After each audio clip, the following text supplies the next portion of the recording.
Find table spaces, say your social graces, bow your head, their pies here, but you and I, we're blind. Let's be real, guys. Having a crush can actually make us all act a little bit, woo, different. And we all have a completely different way of reacting to being hit by Cupid's arrow. In other words, falling completely, madly, and utterly in love with our crush. Since you guys all loved my video on types of girls with crushes, I thought it was only fair and so much fun to come up with a video describing the worst types of guys with crushes. And you'll have to let me know if you've ever been romanced by one of these gems. And for you guys, there's no judgment here. As a relationship therapist, I've seen you all fall into some of these categories from time to time, and there are some emotional and psychological reasons why these behaviors happen. If you guys are new to Ask Kimberly, don't forget to hit the big subscribe button down below and come and hang out with me over on Instagram, Facebook, and Twitter. This week, I did a surprise Q&A on Instagram where you guys asked me all your questions for 45 minutes, and I answered live to you on Facebook Live. It was actually so much fun! So if you want your relationship questions answered, come and follow me over there. Now let's get right into the video.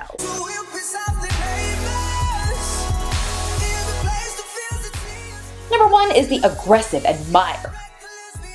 The aggressive admirer is the guy that isn't afraid to lay it on thick in hopes that he'll win over his crush. This guy fixates on the visual aspects of his crush, and he decides that he's fallen hard about 30 seconds after seeing someone for the first time. This type of crusher is most commonly found in social places like parties, clubs, or event venues. Hey baby, can I buy you a drink? What the aggressive admirer doesn't really get is that pushy and forceful advances usually make people feel really uncomfortable. You look so beautiful in that dress. By coming on super strong, he thinks he's coming off as like confident and cool. But in reality, this guy comes off as totally obnoxious. Instead of looking cool, the aggressive admirer actually ends up diminishing his own social value by declaring his love for you too soon.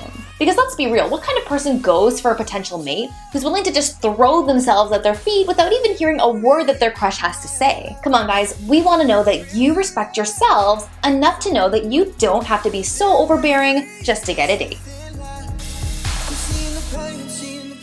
Number 2 is the rubbernecker.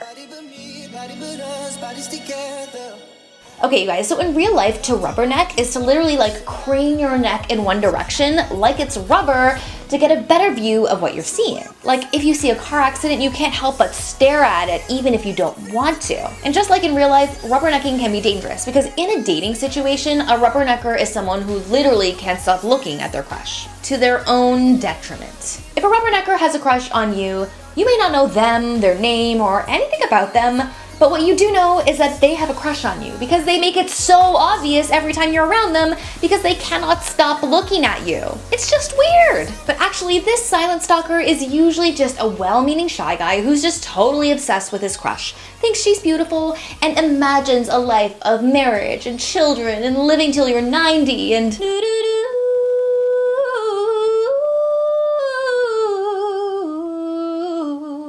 The problem is he's too shy to actually approach his crush, so he ends up coming off as like the weird, silent, creepy dude who's always skulking around his crush.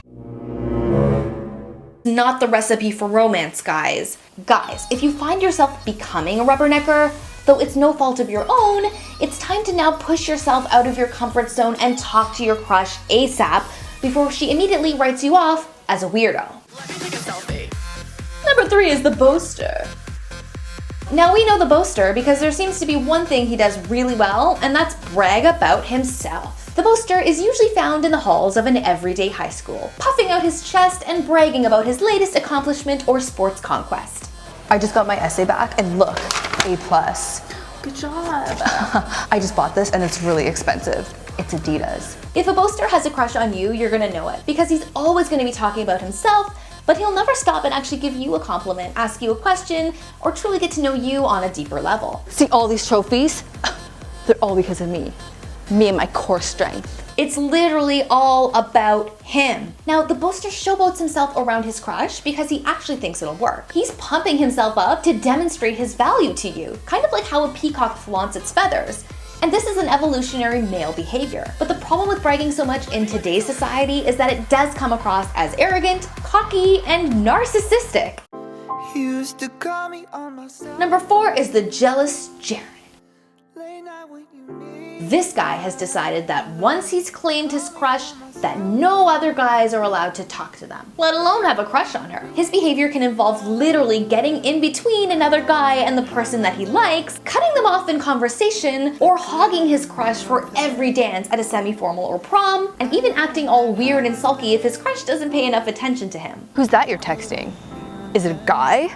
This super macho guy also has a habit of trying to one-up other guys in just about every aspect of life. So I saw you talking to that Chad guy from history class. Like, what's up with that? If a jealous Jared has a crush on you, you're gonna know because you're gonna feel smothered and like you're not even allowed to choose who you have a crush on. You're so going to the prom with me.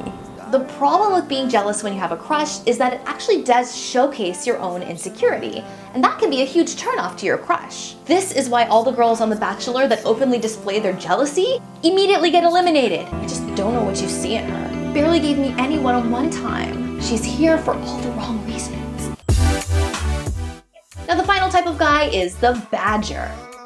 Now, you know how when we have a crush, sometimes we tease the person a little bit because it is a form of flirting and it can be a great way to get to know them. Now, the badger understands this concept, but they take it to a whole new level. That's such a nice dress. Where'd you get it? Value Village? Did you make it yourself? Are you going to a funeral? Now, while some teasing can be totally healthy and fun, this guy goes deep with his insults. He says things that tap in on your deepest insecurities, including and not limited to your family, your job, your looks, your clothing.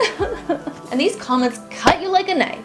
Hey Medusa, Pippi Longstockings, Little Orphan Annie, the girl from Wendy's, Princess Leia. Now, to have a successful relationship, the badger only really needs to learn one thing, and that's to tone it down, because a little nag once in a while never hurt anyone. Until it did. Guys, if you love this video, give it a huge thumbs up. Come and follow me over on Instagram, Twitter, and Facebook. And of course, guys, subscribe to Ask Kimberly for more weekly videos on relationships. Bye, guys! To my skies, my sweet little pill.